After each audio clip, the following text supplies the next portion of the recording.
En este video hablaremos sobre la clasificación de la materia. La materia, según sus características de las sustancias que forman, puede clasificarse en sustancias puras y mezclas.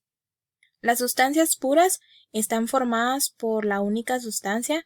Las sustancias puras pues tienen una composición fija y existen dos tipos de sustancias puras. Existen los elementos, que son sustancias como el azufre o el hierro, que no pueden descomponerse en sustancias más simples. Está en los compuestos, que son sustancias como el azúcar o la sal, que pueden descomponerse en otras más simples. También están las mezclas, que es un compuesto formado de dos o más sustancias combinadas. A diferencia de las sustancias puras, las mezclas tienen una composición variable.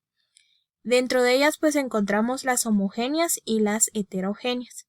Las mezclas homogéneas son todas aquellas cuyo componente solamente se puede diferenciar si se observan con un microscopio muy potente. Los componentes de una mezcla homogénea no se pueden separar al repasar. También las mezclas homogéneas se denominan disoluciones. En esta disolución el disolvente es el componente más abundante y el componente o componentes que se encuentran en menor cantidad son los solutos. Existen las disoluciones líquidas como el agua de mar y las sales minerales. Las gaseosas como el aire que respiramos, el oxígeno, nitrógeno y el dióxido de carbono. Sólidas como el bronce, el cobre y el estaño. Y los metales que los denominamos como aleaciones.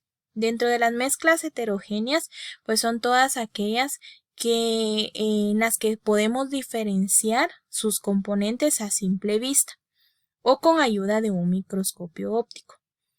En una ensalada de frutas, como un ejemplo, es de una mezcla heterogénea, en la que sus componentes que observamos son a simple vista.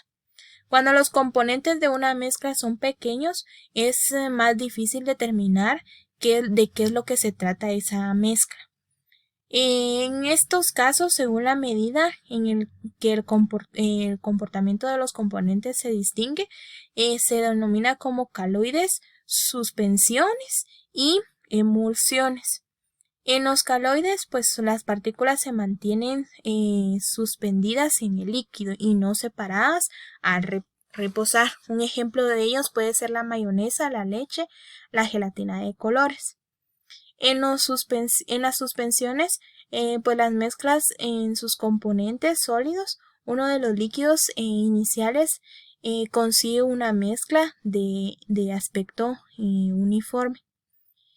En las emulsiones, pues se forma en el interior al unir un líquido y esto pues no se mezcla entre sí, como el aceite y el vinagre.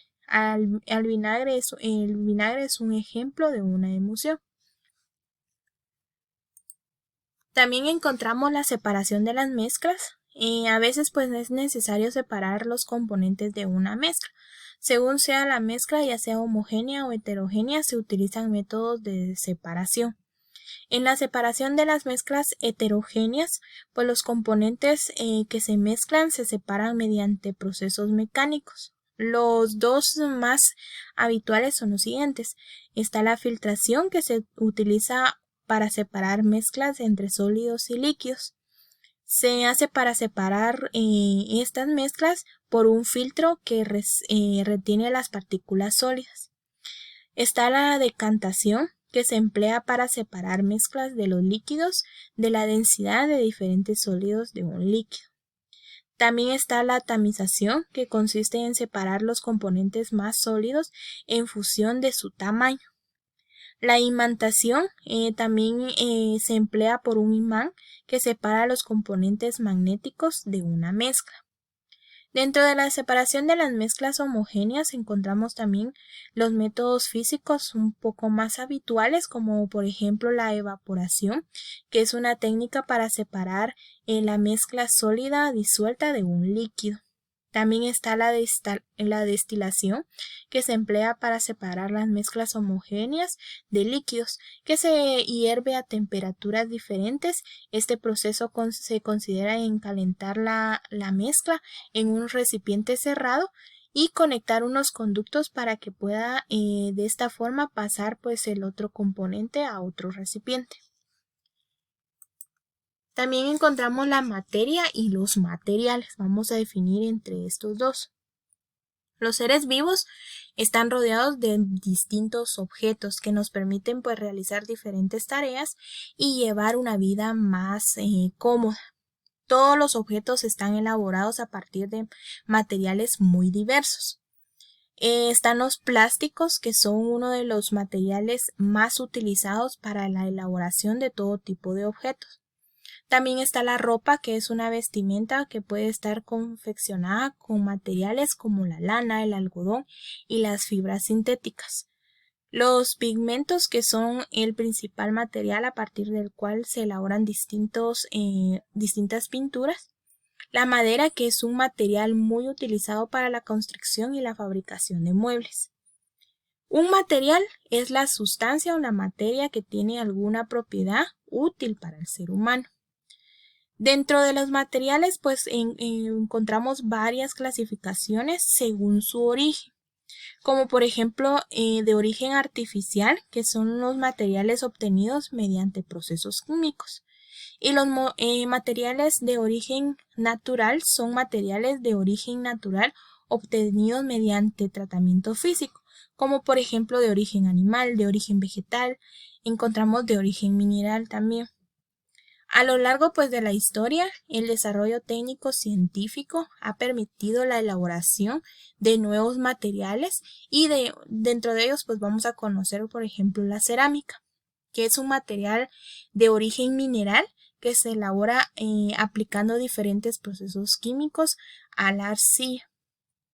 Ya se utiliza el neolítico para construir recipientes alimentarios. El papel, que es un material natural de origen vegetal. La pasta de papel se obtiene de la mezcla de fibras vegetales procedentes de la madera con agua y aplicando altas temperaturas. Las pinturas, que es el resultado pues de la mezcla de los pigmentos. Los pigmentos pueden tener origen animal, como por ejemplo el carmín de la conchinchilla, el mineral, que es azul de origen vegetal, y el marrón, que se obtiene ya sea artificialmente. También están las aleaciones metálicas, que estos son los materiales naturales de origen mineral, como el metal, que tiene distintas propiedades para hacer uso para las damas. Las fibras sintéticas, que son materiales artificiales que pueden manipularse para conseguir fibras o tejidos.